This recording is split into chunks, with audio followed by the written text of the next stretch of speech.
তৃতীয় দিনে খেলা চলাকালীন হঠাৎ মাঠে দেখা গেল গোলমাল। মিরাজের করা ৫৬তম ওভারের দ্বিতীয় বলের পরই ভয়াবহ ভূমিকম্পে কেঁপে উঠেছিল পুরো ঢাকা। আতঙ্কে ক্রিকেটাররা ড্রেসিং রুম ছেড়ে বাউন্ডারি লাইনে চলে আসে। দর্শকরাও দ্রুত উঠে দাঁড়ান। প্রায় ৩ মিনিট খেলা বন্ধ থাকার পর আবারও শুরু হয় ম্যাচ। আর ফিরেই জোড়া আঘাত হানেন তাইজুল ইসলাম। তৃতীয় দিনের প্রথম সেশনে ৩১ ওভারে ২ উইকেটে ১১৩ রান যোগ করেছে আয়ারল্যান্ড। আবহাওয়া অধিদপ্তরের তথ্য অনুযায়ী সকাল ১০টা ৩৮ মিনিটে ভূমিকম্পটির মাত্রা ছিল রিক্টার স্কেলে ৫.৭। পরিস্থিতি স্বাভাবিক হওয়ায় ম্যাচ আবারও নির্বিঘ্নে এগিয়ে চলেছিল। এরপর লারকান টাকারের অপরাজিত ৭৫ রান এবং জার্ডান নেইলের ৪৯ রানে ভর করে আয়ারল্যান্ডের দল ২৫৬ রানে মাঠ ছাড়েন।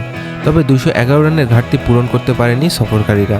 ফলে শেষ পর্যন্ত অল আউট হয়। প্রথম ইনিংসে বড় লিড নিয়ে দ্বিতীয় ইনিংসে ব্যাট করছে বাংলাদেশ। নারী ওয়ানডে বিশ্বকাপে নিজেদের প্রথম ম্যাচে বাজিমাত করেছে মারুফা আক্তার। এবার নারী আইপিএলের মেগা নিলামেও নাম লিখিয়েছেন মারুফা।